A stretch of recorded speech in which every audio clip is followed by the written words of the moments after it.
Permítame compartir. Estaba buscando alguna vez tenía unos copiados que justo necesitaba unas notas, y por ahí me encontré un poema. Alguna vez lo había leído y lo dejé ahí guardado. Este es un poema que habla del amor de Jesucristo. Y sí, ciertamente me hubiese gustado escribirlo, pero claro, no tengo esa capacidad de hacerlo. Así que cada día le pido al Señor que nos dé, o que me dé más bien, el deseo de poder tener esta actitud, la actitud de aquel que escribió esto. Así que quiero compartir con usted, ojalá pueda alcanzar a leerlo desde allá. Si no, déjeme leerlo. Escuche con atención este que es un poema escrito para el Señor. Muriendo en Cristo su muerte que es mía, viviendo con Cristo su vida divina, mirando a Cristo en gloria esplendente, oh Señor, soy tuyo en todo momento. Cada momento Él vida me da. Cada momento conmigo Él está. Hasta que llegue su gloria a ver, cada momento le entrego mi ser. Nunca una lucha sin que luche conmigo, ni una sola empresa en la que no me ayude. Levanta por encima su bandera blanca, ni un solo momento la pierdo de vista. Nunca una prueba sin que esté a mi lado. Nunca una carga sin darme una mano. Nunca una pena en que no participe. En todo momento bajo su cuidado. Nunca un problema y nunca una queja. Nunca una lágrima y nunca un gemido. Nunca un peligro, sino que en el trono y en todo momento estoy junto a Él. Si me siento débil, Él me corrobora. Sea en sufrimiento o en prosperidad, si me encuentro enfermo, es Él quien me sana. Él nunca me deja. Él conmigo está. Este es un poema donde podemos apreciar sin duda la devoción profunda de aquel que conoce la presencia de Dios. Y esto es de lo que quiero hablar esta mañana. El autor de este pequeño poema es Andrew Murray. Se denomina, como ya se dio cuenta, en todo momento. Este es un escritor, pastor cristiano, que lo escribió ya hace muchos años atrás. Él murió ya, pero este era un pastor misionero sudafricano que entendió que el fin de la iglesia, el principal fin de la iglesia, eran las misiones. Así lo entendía él, la misión de la iglesia, las misiones. Él dejó escrito no solamente este poema, sino algunos otros libros que son de mucha bendición para el cuerpo de Cristo. Decía entonces que este siervo entendió claramente lo que significa vivir la presencia de Dios. Y es algo como nosotros como iglesia, como hijos e hijas de Dios, debemos siempre tener presente en nuestro corazón.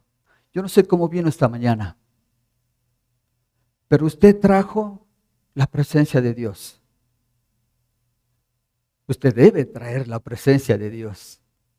Cuando usted viene a la iglesia se reúne con muchas personas, con muchos hermanos y hermanas que durante la semana, de lunes a sábado, hemos estado buscando la presencia del Señor. Este es un lugar vacío cuando usted se va.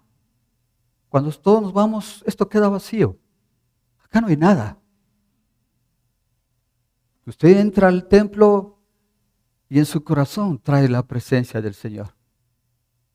Y entonces usted mira una responsabilidad que tenemos cuando venimos a la iglesia de traer la presencia del Señor. Esto es como, por ejemplo, cuando estamos haciendo una fogata y de pronto usted es como uno de los leños encendidos, pero puede ser también como uno de los leños que está apagado. Pero por esa influencia, por esa unión, por esa comunión, de pronto un leño apagado puede ser encendido. Y de eso se trata también. Que usted pueda venir con todo su corazón ardiente, deseoso de la presencia de Dios en su corazón.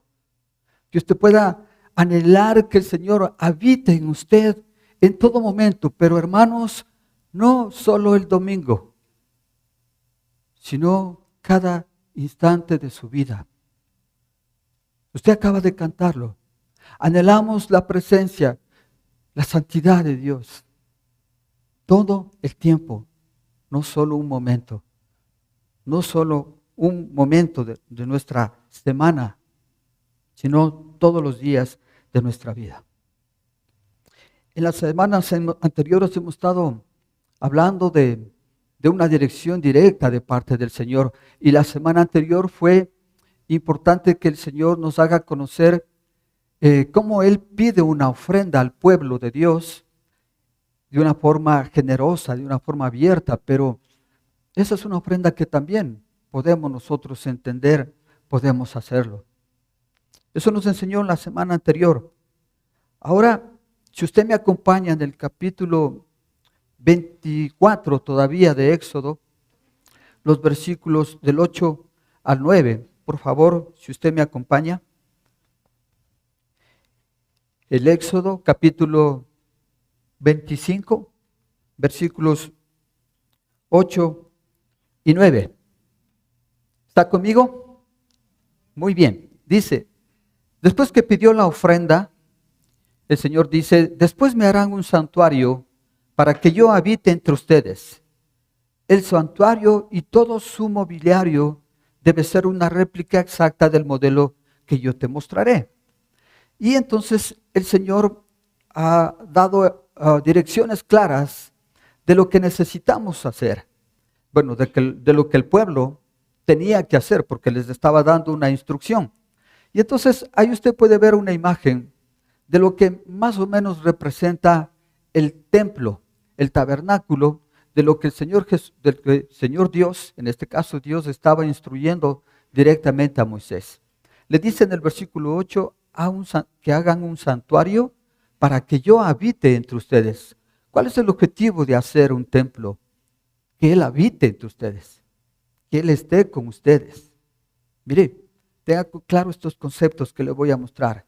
El santuario y todo su mobiliario, usted ve que hay algunos objetos dentro de este santuario.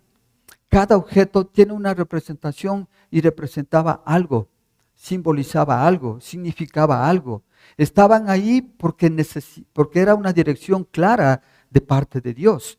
¿Cuál era el objetivo? Vuelvo a repetir, Él quiere habitar con su pueblo, su presencia, la presencia de Dios.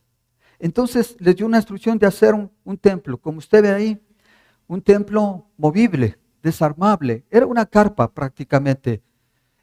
El pueblo está en ¿dónde en este momento? Está en el desierto. Y claro, no podían construir un templo como un edificio, sino algo que se podía transportar. Ese era el momento en que el pueblo de Israel estaba en el desierto y estaba caminando por el desierto. ¿Cuántos años caminó por el desierto? 40 años. Entonces, durante todo ese transcurso, el Señor les dio un lugar en donde ellos, el pueblo de Dios, podría encontrarse con Él, y lo hicieron a través de este santuario, una carpa, que lo podían desarmar, caminaban un trecho, algunos kilómetros, metros, no sé cuánto caminaban, y luego otra vez lo armaban, lo desarmaban y lo armaban. Era transportable.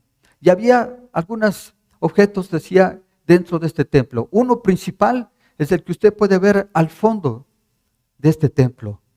Y era una especie de cofre, de caja, denominada arca. El Señor en el versículo 10 del capítulo 25 les dice, haz una arca de madera de acacia. Y esta es el arca que usted puede ver al fondo de este templo. Vamos a ir, bueno, por ahora solo vamos a ver el arca, pero hay otros objetos que tal vez en algún momento en las próximas prédicas se irá mostrando cada uno de estos objetos. Pero mire, cada situación, cada instrucción dada por el Señor, quisiera que vea, Moisés obedeció. Él dijo, haz un templo. Moisés y el pueblo Eso usted le va a ver en los próximos capítulos. El pueblo y Moisés lo hicieron. Dice, pon esto aquí, y Moisés exclusivamente, como Dios lo decía, él obedecía.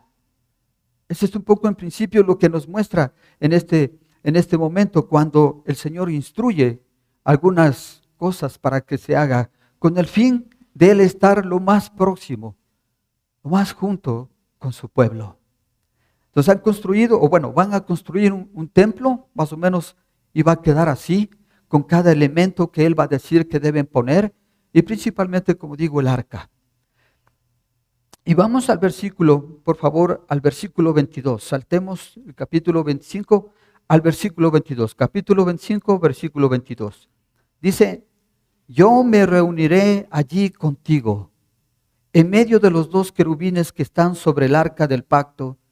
Desde la parte superior del propiciatorio te daré todas las instrucciones que habrás de comunicarles a los israelitas.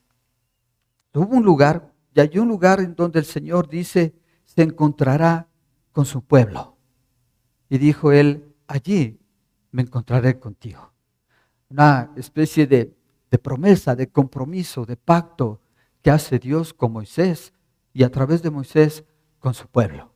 Allí me encontraré contigo. ¿Qué hace Dios para cumplir, para que se dé lugar esta promesa? Pues bueno, vamos a verlo. Entonces lo primero que hace, como digo, es un pacto. Dios hace un pacto con el pueblo de Israel, eso lo habíamos visto en el capítulo 24. Ya el pastor Enrique nos había enseñado en los domingos anteriores respecto de cómo fue este pacto, pero de una forma resumida le puedo decir que fue un pacto condicional de Dios con el pueblo de Israel. Él prometió bienestar para el pueblo, no solamente para ellos, sino para su generación, para las próximas generaciones, hasta la cuarta generación. Es decir, el Señor les promete bienestar, bendición para ellos, para sus hijos, para los hijos de sus hijos y para los hijos de sus hijos, hasta la cuarta generación. ¿Cuál era la condición? Que obedecieran a Dios y sus mandamientos. Ahora, Él también advierte a través de este pacto lo que significaría y cuáles serían las consecuencias de la desobediencia a Dios y a las leyes. Así que las reglas estaban claras. Hay obediencia, entonces hay bendición. En ese momento fue así, un pacto condicional de Dios con su pueblo. Pero si no obedece, iba a haber consecuencias. Entonces, como una señal del pacto que hace Dios con su pueblo, como una señal, digo, el Señor pide que se construya un arca. Y vamos a ver cuáles fueron las instrucciones directas que el Señor dio a Moisés para que se construya esta arca y se pueda cumplir lo que Él ya había dicho, lo que Él va a decir más luego, ¿no? Hemos leído el versículo 22, pero miremos un poquito antes cómo el Señor hace cumplir esta promesa. El versículo 10, por favor. Capítulo 25, versículo 10. Miren la instrucción que les da. Haz un arca de madera de acacia de 1 metro con 10 centímetros de largo, 70 centímetros de ancho, 70 centímetros de alto. Recúbrela de oro puro por dentro y por fuera. Ponle en su derredor una moldura de oro. Funde 4 anillos de oro para colocarlos en sus 4 patas, 2 en cada costado. Prepara luego unas varas de madera de acacia y recúbrelas de oro. Introduce las varas en los anillos que van a los costados del arca para transportarla. Deja las varas en los anillos del arca y no las saques de allí. Y pon dentro del arca la ley que voy a entregarte. Haz un propiciatorio de oro puro de 1 metro con 10 centímetros de largo por 70 centímetros de ancho. Y también 2 querubines de oro labrado a martillo. Para los 2 extremos del propiciatorio, en cada uno de los extremos irá un querubín. Hazlos de modo que formen una sola pieza con el propiciatorio. Los querubines deberán tener las alas extendidas por encima del propiciatorio y cubrirlo con ellas. Quedarán el uno frente al otro, mirando así el propiciatorio. Coloca el propiciatorio encima del arca y pon dentro de ella la ley que voy a entregarte. Yo me reuniré allí contigo en medio de los dos querubines que están sobre el arca del pacto. Desde la parte superior del propiciatorio te daré todas las instrucciones que habrás de comunicarles a los israelitas. Hay una instrucción muy clara, muy detallada, como usted ve, le da las medidas, le da la forma de cómo hacer. El arca estaba construida entonces de madera y le dice de qué tipo de madera. Es de acacia y debe estar recubierta completamente de oro. Entonces, algo como imagen, usted puede ver, más o menos así es como se construyó el arca. Es una caja, un cofre, con medidas exactas, 1,10 m de largo, 70 de ancho, 70 de alto, 70 centímetros, ¿no? Usted mire, es una caja. Ahora, ¿cuál es el significado de todo esto? Hay un objetivo claro del por qué les pide que construyan. ¿Cuál era? Dice en el versículo 22, allí yo me reuniré contigo, allí me encontraré contigo. Será un lugar simbólico, un objeto que los hace construir como un símbolo de su presencia. ¿Cuál es el significado del arca? Permítame mostrarle algunas cosas importantes, porque aquí cuando leemos a detalle esto, es esto, ¿no? Una caja, y de pronto usted puede pensar, pero ¿por qué hacen eso? Pero, ¿para qué? ¿No era suficiente la presencia de Dios como lo estaba haciendo en los eventos anteriores, directamente hablando a Moisés y Moisés hablando al pueblo? Porque así lo hacía, ¿no? Moisés era el intermediario, digámoslo así. Porque el Señor quiere que de alguna manera tener una relación directa con cada uno de nosotros. Y aunque en este momento no lo era de esa manera, el Señor quiere un acercamiento siempre con cada uno de nosotros. El objetivo de aquí, como usted ve, es una comunicación, una relación con cada uno de nosotros. Y el Señor dice, porque claro, nadie puede estar ante la presencia del Señor en ese momento de una forma real, física, digo, porque no podría resistir. Entonces, como usted ve en los anteriores capítulos, Moisés tenía que acercarse hasta un cierto lugar y tenía que cubrirse los ojos, no mirarlo. Había una situación difícil de mirar cara a cara al Señor en ese sentido, de una forma real, por la gloria, por la majestuosidad que Él es. Entonces, un pecador, un ser humano delante de Dios no podía mirarlo cara a cara. Entonces el Señor puede y hace esta situación a través del arca como un símbolo, como un objeto para que pueda el pueblo acercarse a Él y adorarle y rendirse ante Él. Y a través de Moisés escuchar las instrucciones que el Señor daba a su pueblo. Entonces encontró una manera, Él emite esta situación de esta manera. Pero yo quisiera mostrarle algo más allá de esto. Cada aspecto del arca tiene que ver con el Señor Jesucristo. Le voy a mostrar cómo. De una forma clara quiero decirle que esto no era un adorno, no era considerado como un adorno, porque yo sé que en este momento tal vez usted esté pensando, pero si el Señor hizo hacer un arca en ese tiempo, ¿por qué nosotros también no tenemos un arca aquí? ¿Verdad? Podríamos preguntarnos, ¿y dónde está el arca? Si Dios mandó que se haga un arca. Todo esto era un símbolo. Y voy a mostrarles claramente cómo el arca no era un objeto, perdón, no era un adorno, era un objeto, pero no era un adorno. Era un símbolo de la presencia de Dios. Así lo diseñó el Señor. Por ejemplo, cuando aparecía en la nube, habíamos mostrado algunos capítulos anteriores cómo la nube de Dios mostraba el camino al pueblo a través del desierto, ¿no es cierto?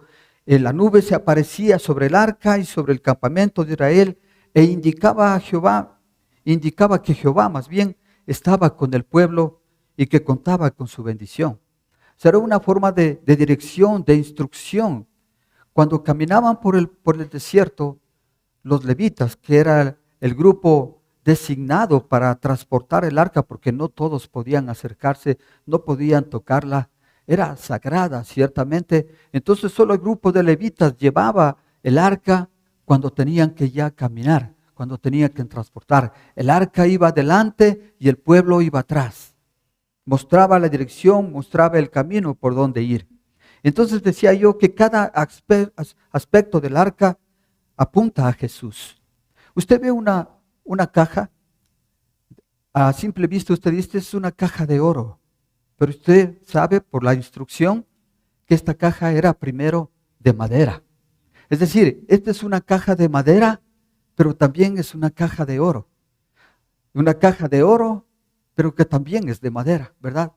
Son dos materiales que estaban ahí fundidos. Y esto de alguna manera representa y es un símbolo también de la humanidad de Cristo a través de la madera. La madera representa la humanidad de Cristo y el oro representa la deidad de Cristo. Hemos hablado en algún momento que el Señor Jesucristo fue 100% hombre y 100% Dios. Esta es una relación que podemos mostrar de forma simbólica de cómo el arca tiene que ver, y ya vamos a ver algunos elementos más, con el Señor Jesucristo. En esta naturaleza, en estas dos naturalezas que el Señor Jesucristo tenía, 100% hombre, pero 100% Dios. También, cuando vino a la tierra, el Señor mostró toda su humanidad. Él sufrió, Él tuvo hambre, Él tuvo sueño, como todo un hombre. Pero luego también como Dios mismo, ahora Él está sentado a la diestra del Padre. Entonces, esta unión, esta forma de construcción que tuvo el arca, podemos mostrarla de una forma simbólica de esta manera. La unidad que el Señor Jesucristo tenía en sus dos naturalezas, 100% hombre, 100% Dios. Los 10 mandamientos, porque como usted leyó, estuvieron dentro del arca en principio las dos tablas de la ley que el mismo Señor Dios las describió. Estaban guardadas ahí, dentro del cofre porque así fue la instrucción. Los 10 mandamientos del interior del arca describían a Jesús con la ley de Dios en su corazón, viviendo en perfecta obediencia. Porque hemos visto a través del Evangelio que el Señor Jesucristo, cuando vino a la tierra, Él vino no a abolir la ley, sino a obedecerla. Entonces, cada elemento tiene un significado y un símbolo para nosotros. Ahora ya lo vamos a mostrar cómo en la actualidad nosotros debemos ver esto. Entonces, la ley que Dios y que el Señor Jesucristo más bien obedece. Las argollas que nos muestra ahí, obviamente era para ser transportado. La presencia de Dios no estaba en un solo lugar, estaba simbolizado en esta caja, pero era transportada conforme el pueblo caminaba en el desierto. Ya eso me refería al inicio. No es que aquí está la presencia de Dios en este edificio. Usted trae la presencia de Dios. Cada uno de nosotros trae la presencia de Dios. Y cuando salimos de aquí, usted lleva la presencia de Dios. Y ahí en su casa usted debe llevar la presencia de Dios. Y en su casa debe estar la presencia de Dios. Porque usted en su corazón, porque su familia, porque sus miembros de la familia tienen fe y esperanza en el Señor. Entonces la presencia de Dios va con nosotros igual que iba con el pueblo. El pueblo se movía conforme la presencia, la dirección de Dios les mostraba. Entonces, como usted ve aquí, las argollas y las varas servían para que solamente los levitas puedan transportarla. Eran los únicos que podían hacerlo. Era tan sagrada que nadie podía tocarlo. De hecho, hay una forma especial en la palabra de Dios que nos muestra cuando se maneja, se manipula el arca de una manera indistinta, eso produce inclusive muerte. Bueno, por tiempo no me quiero meterme en eso, pero hermanos, esto quiero que usted entienda que era sagrado para el pueblo. Todos entendían, todos querían estar y entender claramente que la presencia de Dios estaba en el arca. Y eso es algo que nosotros también debemos entender como algo sagrado en nuestra vida, la presencia de Dios. Esto es una situación que seguro usted al final de todo esto, ojalá pueda entenderlo realmente, qué es lo que significa realmente para nosotros vivir constantemente bajo la presencia de Dios. Y ahora el propiciatorio. Aquí habla mucho de este propiciatorio. ¿Qué es el propiciatorio? Realmente es la tapa. Propiciatorio viene de una palabra hebrea que significa apaciguar, que significa limpiar, cancelar, hacer expiación. Entonces prácticamente el propiciatorio se refiere a la tapa de este cofre, donde usted ve, están dos ángeles, porque así lo diseñó el Señor, que están mirando hacia abajo, que están frente con frente. Todo esto tiene una situación muy especial que el Señor lo hizo de esta manera. Entonces el propiciatorio es un símbolo también del Mesías, del Señor Jesucristo. Representaba el hecho de que la obra de Jesús que hizo en la cruz cubriría la ley de Dios con su misericordia, haciendo posible que todos aquellos que pongamos fe y esperanza en Jesús seamos reconciliados con Dios.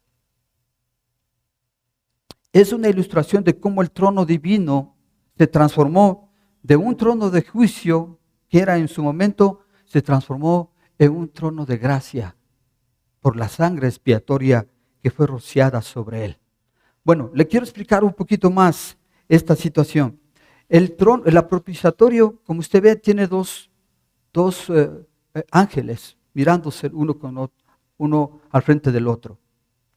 Aquí el sacerdote, el sumo sacerdote, entraba una vez al año. ¿Usted recuerda esa imagen del templo? Entraba al templo, pasaba unos velos, unas cortinas, y solamente el sumo sacerdote entraba al lugar del arca una sola vez al año, llevando la sangre de un animal sacrificado, llevaba allí y rociaba la sangre en la tapa de este cofre. Esa fue la instrucción, ese era el rito, ese era lo que el Señor había mostrado. Cuando el sacerdote entraba y regaba la sangre de un cordero o de un animalito sacrificado encima del propiciatorio, eso mostraba y eso hacía que por ese acto el pueblo sea expiado en sus pecados, es decir, era perdonado por sus pecados. Entonces, una sola vez al año entraba el sumo sacerdote. Podemos mirar que esta sangre que regaba, que era rociada, que era regada en el cofre, era de una forma temporal, que ciertamente limpiaba el pecado del pueblo, limpiaba el pecado de todo el pueblo, pero cada vez, es decir, cada año, una vez al año, tenía que entrar el sacerdote a hacer este ritual. Y ciertamente había expiación, es decir, había un perdón de pecados. Ese era el ritual. Ahora mire, el Señor Jesucristo, a través de su sangre derramada en la cruz, hace un sacrificio perfecto para el perdón de pecados, no de una forma temporal, sino para siempre. El sacrificio de Jesús fue superior porque fue perfecto, fue voluntario, fue racional, pero sobre todo motivado por el amor. Usted puede entender entonces cómo el significado de la muerte del Señor Jesucristo en la cruz y al derramar toda su sangre en la cruz, tiene un sentido de perdón ahora para nosotros. Creo que aquí ya podemos entender por qué no tenemos un arca aquí. ¿Por qué no tenemos un arca aquí? Porque todo ese ritual, todo el sacrificio que en el Antiguo Testamento se hacía, ahora lo hizo el Señor Jesucristo por usted y por mí. ¿Te das cuenta? Eso es lo impresionante del amor de Dios por cada uno de nosotros. Ya no necesitamos de un sumo sacerdote que entre a un templo y haga expiación por nuestros pecados. Ya tenemos un sumo sacerdote que es nuestro Señor Jesucristo. Si usted me acompaña, por favor, ponga una señal en Éxodo y me acompaña a Hebreos, el capítulo 9, por favor. Le quería pedir, por favor, que usted pueda, con tiempo en su casa, revisar estos capítulos, sobre todo este capítulo 9 en Hebreos. Hay una explicación más a detalle de lo que acabo de decirlo. Y yo quiero llevarlo de una forma especial a que lea conmigo desde el versículo 11. El capítulo 9 de Hebreos, versículo 11. Mire cómo el autor de Hebreos nos explica esto que acabo de decir. ¿Está conmigo? Leamos juntos, por favor. Versículo 11 dice: Cristo, por el contrario, al presentarse como sumo sacerdote de los bienes definitivos en el tabernáculo más excelente y perfecto, no hecho por manos humanas, es decir, que no es de esta creación, entró una sola vez y para siempre en el lugar santísimo. No lo hizo con sangre de machos cabríos y becerros, sino con su propia sangre, logrando así un rescate eterno. La sangre de machos cabríos y de toros y las cenizas de una novilla rociadas sobre personas impuras las santifican de modo que quedan limpias por fuera. Si esto es así, cuanto más la sangre de Cristo, quien por medio del Espíritu Eterno se ofreció sin mancha a Dios, purificará nuestra conciencia de las obras que conducen a la muerte, a fin de que sirvamos al Dios viviente. ¿Se da cuenta? Esta es una situación en el Antiguo Testamento, de una forma ritual, cómo Dios hizo que el pueblo en ese entonces podía ser perdonado. Fue reemplazado por el sacrificio que, como dice aquí, del sumo sacerdote, el Señor Jesucristo, ahora nuestro sumo sacerdote, hizo por cada uno de nosotros, una sola vez y para siempre. Diferente al del Antiguo Testamento, ¿se da cuenta? Ahora puede entender usted lo que significa tener a Jesucristo en su corazón. Puede entender el sacrificio que el Señor Jesucristo hizo por usted, por cada uno de nosotros. Ahora entiende de mejor manera que la presencia de Él en nosotros, que el sentirnos cercanos y la relación que usted tiene con el Señor Jesucristo es vital para nuestra vida. Entender de esa manera, somos perdonados por el sacrificio del Señor. El propiciatorio del arca fue una prefiguración simbólica, todo esto es simbólico, del último sacrificio por todo pecado, por la sangre de Cristo. El apóstol Pablo, un ex fariseo, un hombre muy estudiado, ¿no? El apóstol Pablo, él conocía todos estos conceptos del Antiguo Testamento y mire lo que escribe. Quisiera pedirle por favor en Romanos capítulo 3, versículos 24 y 25 podamos leer lo que de la misma manera Pablo habla del Señor Jesucristo y de este sacrificio. Pero por su gracia, versículo 24, capítulo 3, Romanos capítulo 3, versículos 24, dice: pero por su gracia son justificados gratuitamente mediante la redención de Cristo Jesús, mediante la redención que Cristo Jesús efectuó. Dios lo ofreció como un sacrificio de expiación que se recibe por la fe en su sangre, para así demostrar su justicia. Anteriormente en su paciencia Dios había pasado por alto los pecados. Mire, hemos sido justificados de una forma gratuita. Él, mediante la redención que Cristo Jesús efectuó, Dios lo ofreció como un sacrificio de expiación que se recibe, ¿por qué? por la fe en su sangre. Hermanos, vamos a ir al cielo no por nuestras buenas obras. Vamos a ir al cielo por la fe en el sacrificio, por la fe en su sangre, por la fe en el Señor Jesucristo. Eso es lo que nos permite entrar al cielo.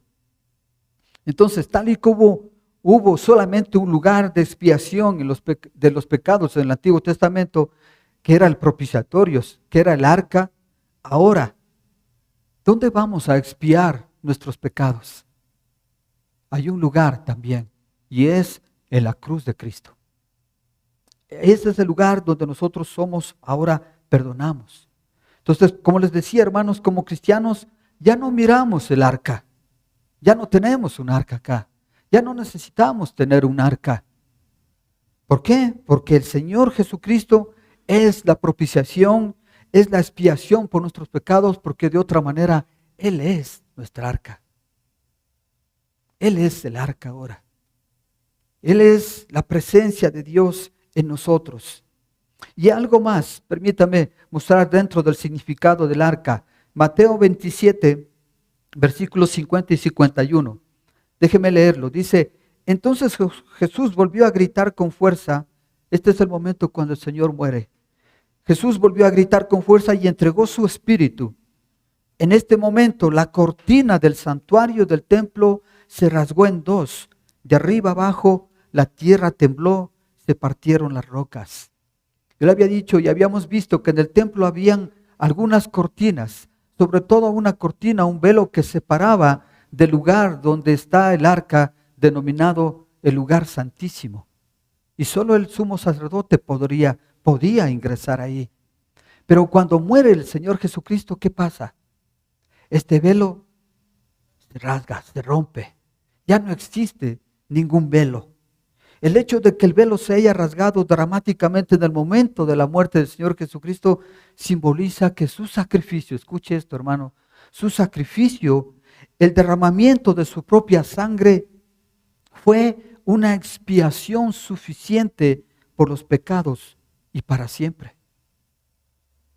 En este sentido, el velo también simboliza a Cristo mismo como el único camino hacia el Padre.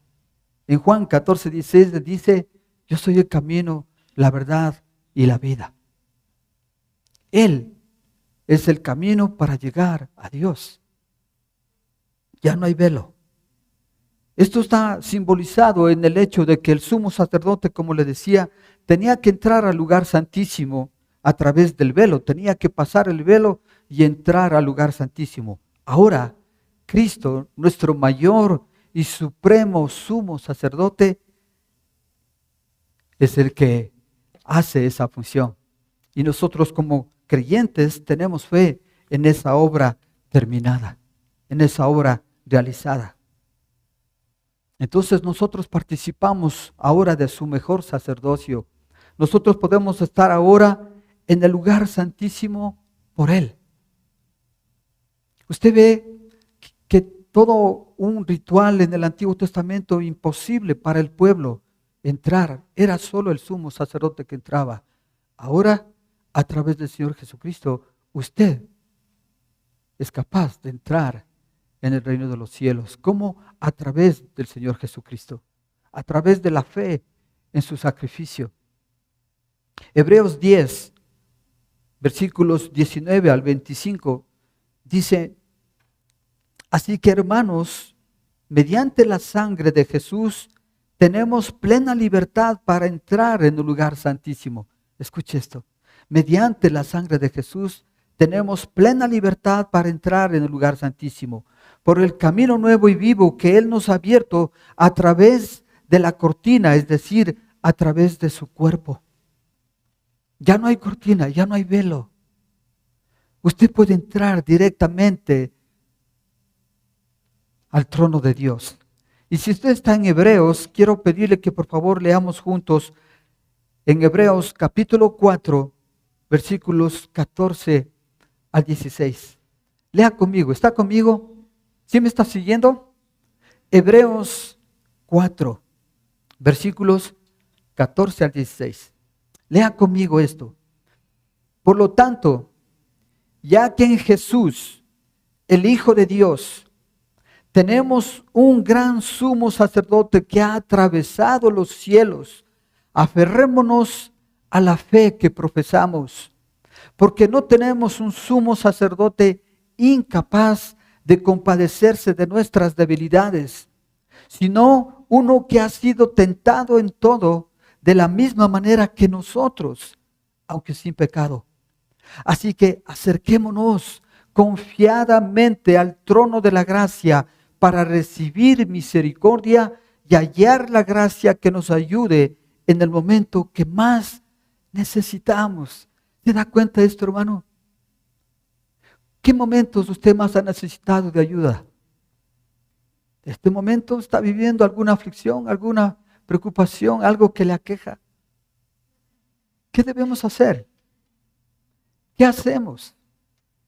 ¿Dónde encontramos ayuda? Hermanos, tenemos posibilidad de acercarnos confiadamente al trono de la gracia. ¿Para qué? Para recibir misericordia y hallar gracia que nos ayude en todo momento o en el momento que más lo necesitamos. Pero antes, ¿qué debemos hacer? Tener fe. Dice, aferrémonos a la fe que profesamos, porque tenemos un sumo sacerdote que conoce nuestras debilidades, que ha sufrido igual que nosotros y él mucho más. ¿Cuál fue la diferencia? Él nunca pecó, nosotros sí, pero aún así, por su sacrificio y por la fe en él, podemos entrar, dice aquí, sin problema, al trono de su gracia. Lo que necesitamos entender qué hacer. ¿Por qué muchas veces nos sentimos solos? ¿Por qué no entendemos el valor de su presencia en nosotros? Porque tenemos el camino libre, que podemos entrar en su presencia, que podemos entrar al trono de su gracia y encontrar misericordia y gracia, pero como no lo entendemos o no lo valoramos o lo ignoramos, tal vez no lo hicimos, pero hoy está escuchando. Hoy usted está entendiendo, creo yo, lo que el Señor está diciendo. No debes sentirte solo en estos momentos, porque mi presencia, dice el Señor, está contigo. Porque la gracia y la misericordia te acompaña para que pueda, sobre todas las cosas, ayudarte en el momento que más lo necesita. Queridos hermanos y hermanas, esta es nuestra fe. Esta es la fe que nosotros debemos profesar. Ahí es donde debemos nosotros encontrarnos con el Señor. Mire cómo Él ha hecho. Y allí me encontraré contigo. ¿Para qué? Para esto. Para que usted pueda sentirse siempre acompañado. Nunca solo. Como decía el poema. Nunca solo. En todo momento tú estás conmigo. Pero yo debo sentir. No solo con palabras. Debe mostrarse mi vida. Mi forma de vivir. Debe mostrar claramente que vivo y estoy en la presencia del Señor. Esta es una gran verdad que nosotros debemos entenderla. Esta es una gran verdad que nosotros debemos vivirla. Esta es la representación de lo que el Señor quería con su pueblo en el Antiguo Testamento. Y esta es la representación a través del Señor Jesucristo de lo que Dios quiere con nosotros en el Nuevo Testamento y en estos momentos actuales. Su compañía, su protección. No está solo, no está sola. Dios está ahí tan cerca como usted quiera, tan cerca como lo quiera tener. Esa es su decisión, esa es su responsabilidad. Y claro, quiero decirle entonces con esto que la presencia de Dios no es un sentimiento. La presencia de Dios es una persona que quiere hablarle, que quiere guiarle, que quiere enseñarle, que quiere instruirle, que quiere amarle. Y la presencia de Dios tiene que ver con el Señor Jesucristo. Jesucristo es el lugar y el medio de nuestra redención. Usted vino por primera vez, bienvenido. Sabe que usted tiene la posibilidad de abrir su corazón para que el Señor entre en su vida. Usted que ha escuchado este momento, sin duda el Señor, espero haya puesto en usted ese deseo de querer estar tan cerca de Él. Quiero pedirle que no se vaya de este lugar sin antes nos permita orar por usted. No se vaya de este lugar sin recibir esta gran bendición. Permítanos orar por usted al final de la reunión. Nos vamos a acercar para poder orar por usted. Y entonces obviamente lea conmigo por favor, estos versículos son importantes. Bueno, ya lo hemos leído, capítulo 10 de Hebreos, del 19 al 25, esta posibilidad libre que tenemos de entrar al lugar santísimo. Esto que el Señor nos muestra de tener al sumo sacerdote en nuestra vida sobre todas las cosas. Importante que nosotros podamos mostrarlo de esta manera. Muy bien. Y claro está, obviamente, su presencia, la presencia de Dios. En este lugar donde Él dijo, allí me encontraré contigo. Habla de esta relación, como dije al inicio. En el propiciatorio, ahí en la tapa ocurría un rito religioso que el Señor lo hacía una vez al año. ¿Recuerda, no? Entonces, nosotros ¿cómo podemos representar esto? Es en nuestro corazón. Si la presencia del Señor estaba en el arca, o eso simbolizaba, hermanos, el corazón del hombre, entonces puede compararse con el santuario de Dios. Porque como en el santuario la gloria, la Shekinah de Dios habitó, también en nuestro corazón debe habitar. En nuestro corazón usted debe hacerlo, o debe tener la posibilidad de que more la presencia de Dios. Nuestro corazón debe ser la morada de Dios. ¿Usted ha escuchado que Pablo dice que nosotros somos templo del Espíritu Santo? Es a través del templo del Espíritu Santo que permitimos morar a Dios a través de su Espíritu. Ahora, ¿cuál es uno de los resultados, digamos, prácticos que usted puede mostrar que está en la presencia de Dios? ¿Cómo usted puede mostrar, cómo usted puede saber o ver que una persona está en la presencia de Dios? ¿Cómo le parece que podemos mirar a una persona y decir, él está en la presencia de Dios? Yo estoy en la presencia de Dios. Una manifestación práctica que yo veo es el gozo. El gozo, ese gozo especial que sentimos, no por la alegría de que algo bueno nos pasó, sino el gozo especial que sentimos aún en las tribulaciones, aún en las pruebas, aún en las situaciones difíciles que podemos estar viviendo. Hay un gozo en mi corazón, hermano, hermana, la presencia de Dios está ahí. Ese gozo especial que muchos hermanos lamentablemente a través de no conocer, a través de no caminar en esta presencia de Dios, pues no la tienen. Y entonces muestran su semblante y muestran su vida con mucha tristeza.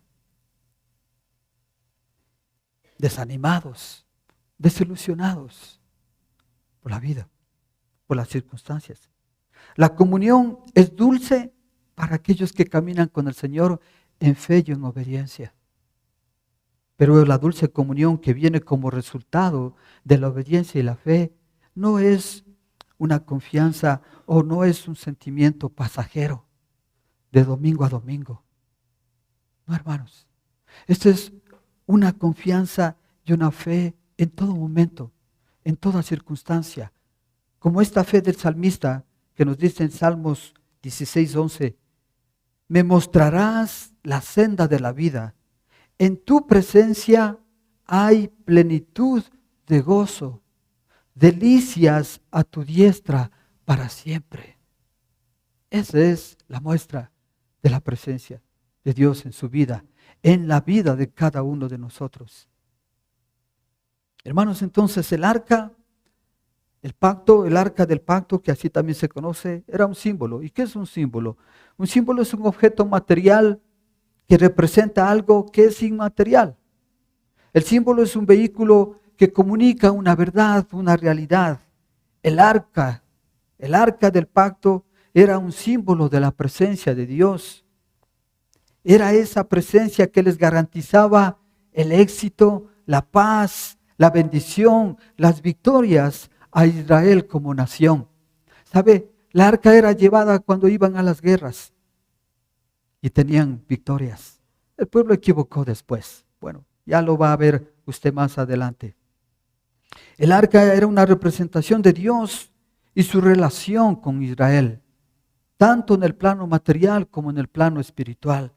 El arca era sagrada, oculta ciertamente a la vista de la gente, no todos podían verle, pero con su luz milagrosa, la gloria Shekinah de Dios transmitía la idea de que un poder sobrenatural, divino, guardaba siempre al pueblo de Israel. Y eso es algo que también nosotros debemos entenderlo, ya no como un símbolo, sino como una relación, porque ahora el arca la tenemos en nuestro corazón a través del Señor Jesucristo. Y allí me encontraré contigo. De parte del Señor, todo está dispuesto. Debemos entender nosotros, hermanos, que por medio de Jesucristo podemos tener libre acceso a la realidad que nos acaba de mostrar, de la cual el arca era el símbolo. El camino al Padre, el camino al Dios Todopoderoso. Ese era el camino. Acceso a la luz, a la verdad, a la paz, la provisión, la protección, el amor sobre todo, que nos muestra y que nos da su presencia. Nos encontramos con esa bendita presencia, con esto: orar, meditar, leer la Escritura, obedecer, vivir conforme Él nos manda, permitiendo que esa presencia divina sea más poderosa, sea mucho más grande que la apariencia humana, que nos transmita una dimensión que no está sujeta a las circunstancias de la vida. Es decir, busco la presencia de Dios si estoy mal, pero si estoy bien, no es necesario. No es de acuerdo a las circunstancias de la vida. Dios, como roca, es confiable para guiarnos y sustentarnos en nuestra vida en todo momento. Y termino con algo que decía el poema que al inicio leí. Él nunca me deja, Él conmigo está. Que esto sea una verdad para usted, hermano. Que esto sea una verdad en su vida. Él nunca me deja, Él conmigo siempre está. Que el Señor le bendiga.